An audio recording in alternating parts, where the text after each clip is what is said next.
Hey guys, it's Ben the Coin Geek at Old Pueblo Coin, and happy to be here today with you. And we have a full-time brick and mortar, our eBay stores, OPC sales, all that good nonsense.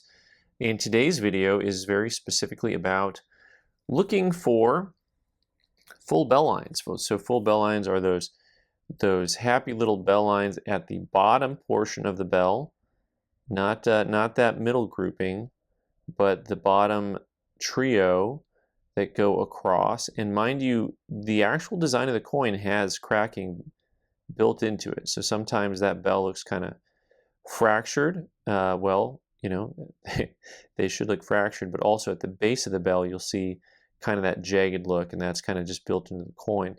So Ben Franklin's, for those of you who don't know, have an extra descriptor on them sometimes, which is full bell lines, because those come full and not full. And starting with this 1949 from the Denver Mint, we got an MS64 full bell lines. You know, generally speaking, I tell people if you like coins like this, go ahead and buy them already certified. You don't need to be spending your money on getting things certified and going for grades. This in MS64, as an example, you know, is probably a $65 to $75 coin. And, you know, if you're going to buy it raw and then try to spend, you know, 20, 30, 40 bucks to get it certified, it's probably not going to really pan out. But we had a group in, and we wanted to go ahead and do this for the education of the group, and just look at some grading and along with trying to get full bell lines.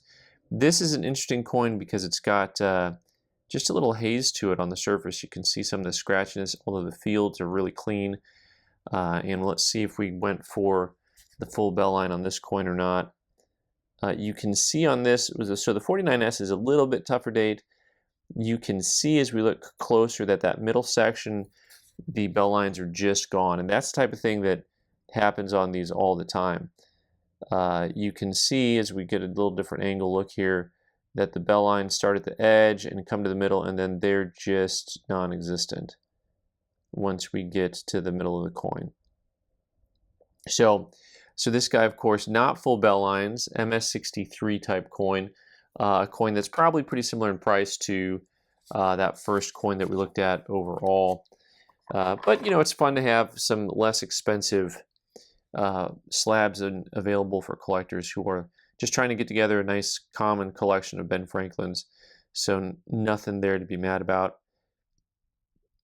So the surface quality from that coin to this coin is very, very different. You'll see, of course, this has a little bit of a white haze to it. That usually doesn't hurt the grade at all, but it doesn't have any of the fuzziness to it that this coin had that really kept this from having a nicer grade to it. This coin here, 1950 from Denver. And we'll take a look and see what those bell lines look like at the bottom. A little bit harder to see on this one compared to the other one. But that 49, the 49D had such a strong strike to it. It was really easy to see. And but this one also, we ended up getting a 65 full bell lines out of. Now there are certain coins in the series that are almost impossible to get full bell lines. The 53S is one that has huge, huge numbers to it as far as price point goes. That 50D is in that $150 ballpark. Now here's a 1950 Philly, and you'll see once again it has a brilliant luster to it, but also just a little bit of some white fuzz going on there on that surface quality. The Phillies are, it seems like in these earlier years, the Phillies are the ones with the soft strike. I mean, really, if you just look at these first couple examples, the Denver Mints are both really pretty strong. And that bears out in the price point on the series. So when you look at a series and, you know, there's a certain coins that just come in higher grade or come with better strikes, the price points will be lower because the populations of the coins will be higher. So this 63 full bell lines on the 50 Philly. Also, another coin probably not worth getting certified if you bought a coin raw, because that coin is, you know, a $60-ish coin. So here's a fun one, this 52S. So this one intrigued me a little bit. I'm going to have to take another look at it. This has a very similar to the other coins that had 63s grades to them. A 52S is a key date in the series. In other words, it is tougher to locate, a little bit higher grade. Usually if I see a series of Ben Franklin's and they're missing a coin or two, a 52S is oftentimes the coin that they won't have, or they won't have an uncirculated version. I was telling you how that 53S is really tough. The 52S also really tough for the full bell lines. Just see how flat those things are struck down here at the base of the coin. But overall, this one was a little bit interesting to me. Like I said, I'm gonna have to look at it a little closer. They gave that a 58, and I'm gonna go try some other lights and other angles to look at that coin, because I think when I had first looked at that, I'd written it down as new. All right, so we're back to another Denver coin, and also this is true for a lot of different coins with different series out there. The Morgan Dollar series, as an example. The strike and luster is different based on which mint it was struck at. And one of the things that you'll see is that I know guys that they'll look at Morgan Dollars from the obverse of the coin, the front of the coin, and they can tell you what the coin's mint is based on how the coin looks. And it's it's kind of fun to watch guys do that. You know, if you think about it, and sometimes we don't, at least I don't think about it this way, literally the coins were produced in, you know, a different facility, thousands of miles apart from each other. And so there's a part of us that when we just see the coins, we think of them as like, oh, they should all kind of look the same. But of course, completely different looks and feels.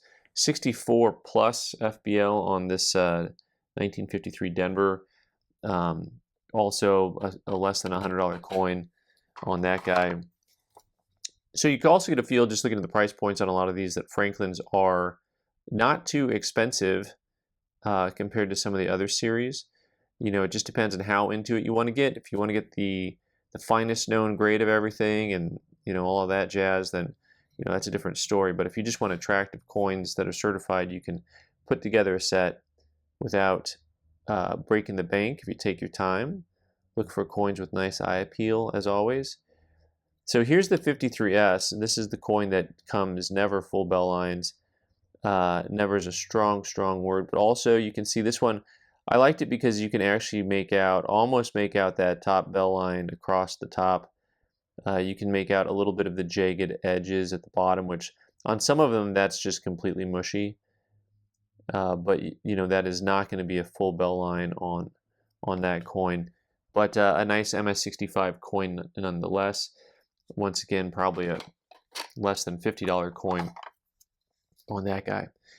And 1954, I think the 53S, I was really not planning on getting a full bell line on that guy, obviously.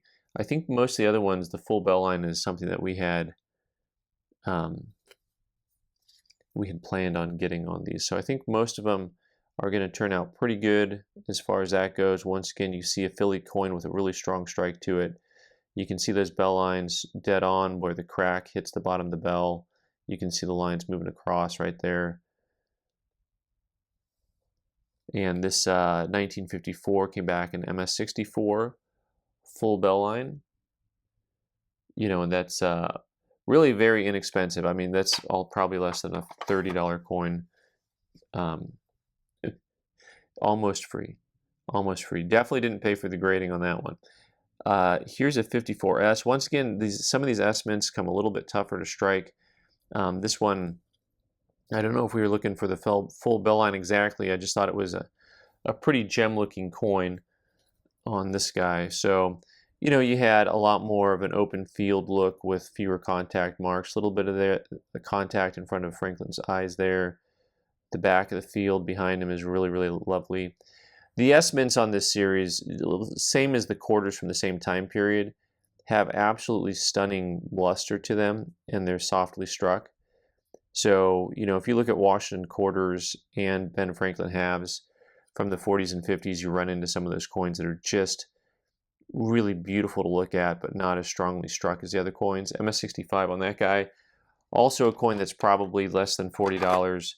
Last but not least, we pulled out this 1958 Denver Mint coin, another coin that had a really nice look to it. I think grade-wise, this has a better looking grade on the obverse than almost any of the coins we looked at so far, just to my eye.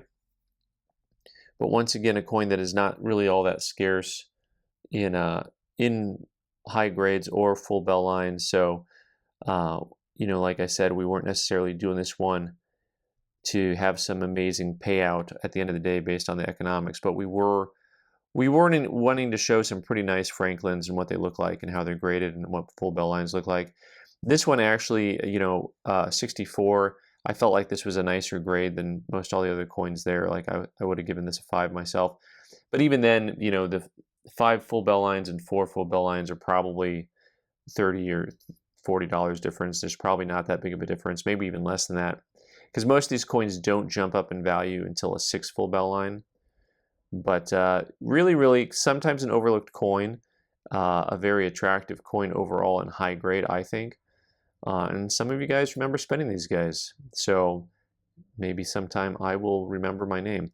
Thanks so much for watching, guys. It's been the Coin Geek here, and you can subscribe by clicking on the owl button in the corner and watch more videos on the right side of the screen. Thanks.